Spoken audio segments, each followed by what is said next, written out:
and it left those F-16s in its dust. People said the visual effect of its acceleration was that it left the F-16s standing still in the night sky.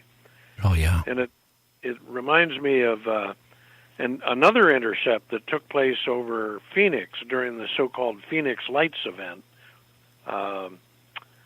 Two F-15 pilots, I have reason to believe that they were members of what's known as the Air Force One and Air Force Two protection group.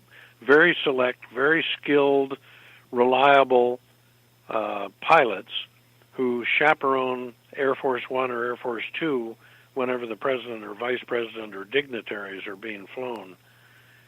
And the F-15s intercepted that object over Camelback Mountain in Phoenix that night, and they took six video cameras were rolling at the time of the intercept.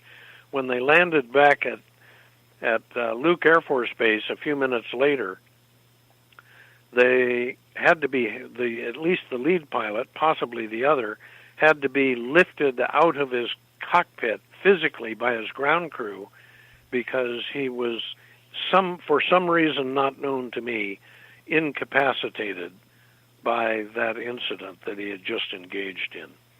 Wow. So those the videotapes were taken out of their cassettes by an Air Force airman, U.S. Air Force airman, raced to a waiting jet. He threw them in, they slammed the door shut, and that T-39 took off. And where it was headed, I can only hazard a guess, but my suspicion is it was headed for Washington, D.C.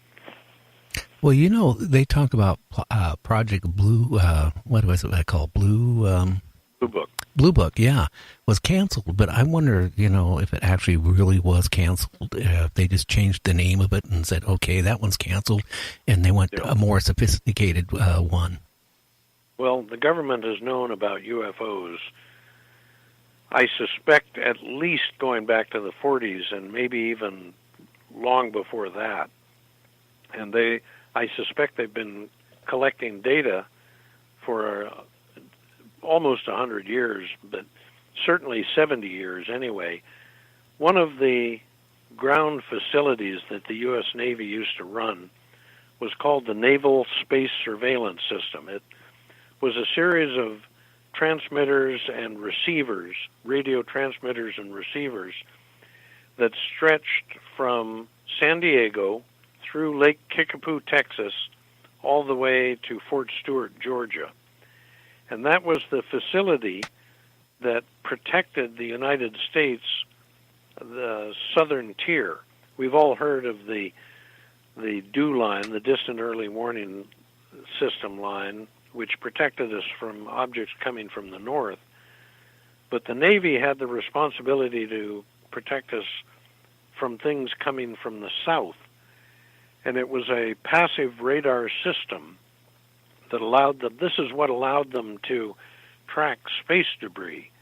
And I take the position that if they can track a wrench floating in space that's 6 inches long, for example, they should be able to detect a disk that's 60 feet in diameter. So this is what leads me to make the statement that my suspicion is the U.S. government, specifically the U.S. Navy, has been tracking UFOs easily since the early 1950s. Well, something too here recently, and again, I just caught it a couple weeks ago. It was on the news, but it could have been, a while back. It seems like the news tries to, hush things up, or when they leak it out from the news, it's little bits and pieces. But they said the Secretary of the Air Force said the next war will be in outer space, not on land. And, it was kind of like strange thing that would come from the Secretary of the Air Force, Yeah, President Reagan said something similar. And a lot of government officials have alluded to this possibility on a number of occasions. So they must be aware of the threat. Obviously, if you encounter a new species in space, the first thing you have to concern yourself with is your own personal safety. Oh, yeah. And there have been a lot of cases where people have disappeared or been injured or even killed by UFOs. You know, in the U.S. forestry system, the park system, they have had over 14,000 people just totally disappear with no trace since the early 1900s. And, you know, it makes you wonder, like, people go out and, you know, I can see a certain amount of them, you know, getting lost and dying or, you know, running across a bear or, you know, or something. But then that doesn't account for a lot of the weird cases. And, you know, and then all the missing people in the cities and the suburbs, there's a lot when you start looking at it. And it seems like also, you know, like I was talking to another person here, a guest a couple weeks ago, if they are sophisticated enough to come down and, you know, come to our planet and explore our planet, we're not going to be very intelligent to them, you know. And I remember the old Twilight Zone, one of their episodes where a UFO came down. They had a big, thick book. They gave it to one of our scientists. And they, you know, they were trying to break the code of the book. And they were actually, you know, telling people they're there to serve man and take care of man. And all of a sudden, you know, the airports became UFO hubs where they were taking these people to their planets. And this one scientist it was his turn to go to that planet. So he was just getting ready to go on to the spaceship, right? And one of his assistants come running out and says, "Don't get on the ship. We broke it. To serve man is a cookbook." I remember that episode. I probably saw that episode of The Twilight Zone when it first came out, when it first aired, and it was spine-tingling. Oh, yeah. He walked up the gangplank and was standing in the doorway of the saucer, and the alien pushed his head down and ushered him into the saucer. That's the last you ever saw of him. Yeah, and he looked so in shock when she yelled it to him, too. It's a cookbook. But you know, you have to look at, I mean, you know, I hate to say it. I mean, if anybody thinks there isn't life out there, something is wrong with them. Just like the people that go around and saying the world is flat, okay? They need help. There is other lives out there. And the problem is, if they are so advanced as what it appears to be, they might not look at us as any more than cattle. I mean, I'm sorry to say that, folks, but that's my feeling. I'd be scared to death. I wouldn't want to be, taken aboard a UFO. Yeah. No, I agree. And Travis Walton, you probably know the Travis Walton case of November 5th, 1975, when he was taken aboard a disc. He was shot in the upper torso by a beam of light. And, of course, there's been a celebrated movie titled Fire in the Sky. Oh, yeah. And the movie is not very accurate, doesn't adhere to the facts very carefully. But Travis's book is really a must for anybody interested in the UFO phenomenon. One of the most dramatic episodes in the history of ufology, principally because it all happened in front of 6 of his good friends. They saw him shot by this beam of light that was spat out of the saucer.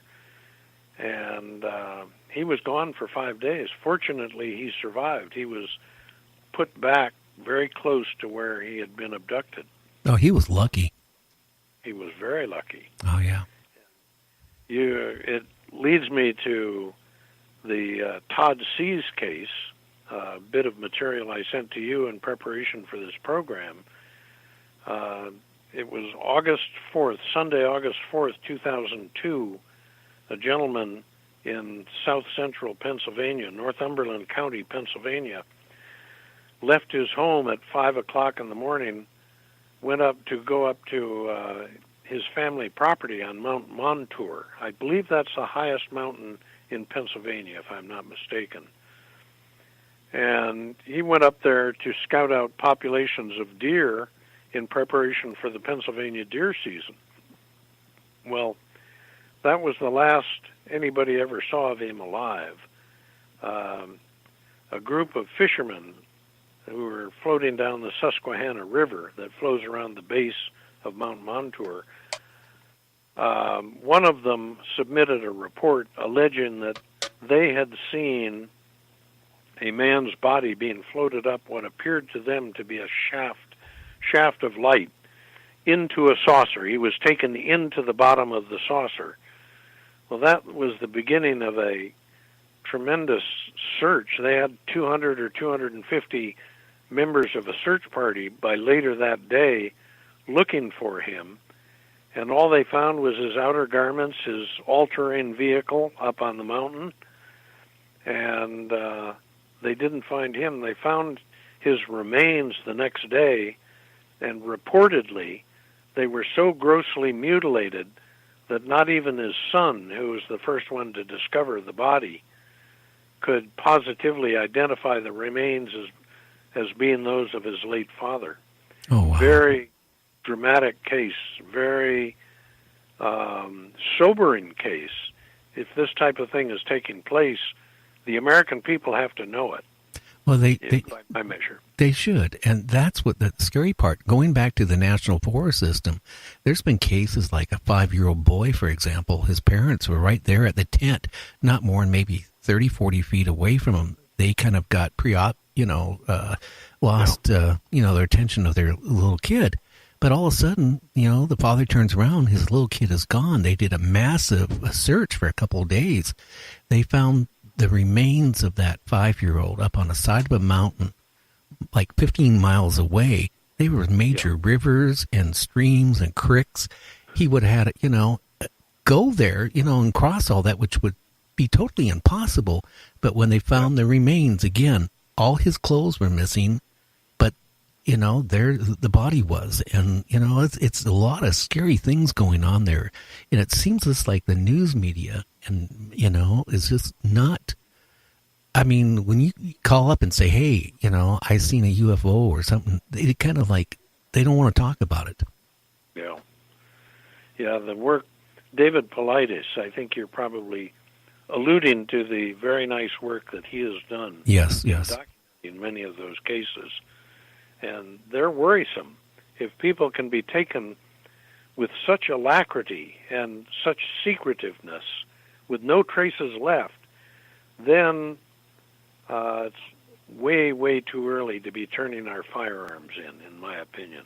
Oh, yeah. I got a funny feeling our firearms might not even do any good. That's the other problem. But I sure wouldn't want to, I wouldn't want to go to the woods. I don't even want to go out any place, out, where it's not populated, because that's just me. I just, been reading too many things, and I just think too many things are happening. I mean, when you look how many people are missing every year, it's so scary with no trace. Okay. I mean, yeah, there's some serial killers going around, but I mean, it's way more people disappearing than there's killers going around. And then you hear these stories of all these feet with tennis shoes that are being found off the coast of British Columbia, and all the hands that were found over in either Vladivostok or Nahodka and over in Russia. It makes you wonder what's going on. Yeah, that's, and the foot thing, kind of like comes and it goes, if I remember right. Yeah, I agree. But whether it's UFO related or not, I wish to emphasize for the benefit of our audience, I have absolutely no evidence that these very bizarre events are in any way UFO related. Yeah. But Well, it's interesting food for thought, for sure. Well, it makes you wonder, like some of the things like, cattle mutilation and all that stuff too. I mean, it's so many weird things going out there. And again, the news media just don't cover it. And, the military kind of comes back and says, oh, there's no such thing as UFOs. But it seems like lately you're starting to hear a little bit, but not very much. Yeah. And then you have to wonder whether the military or our government might be being influenced somehow by the presence of these objects. That's a tall statement, I know, but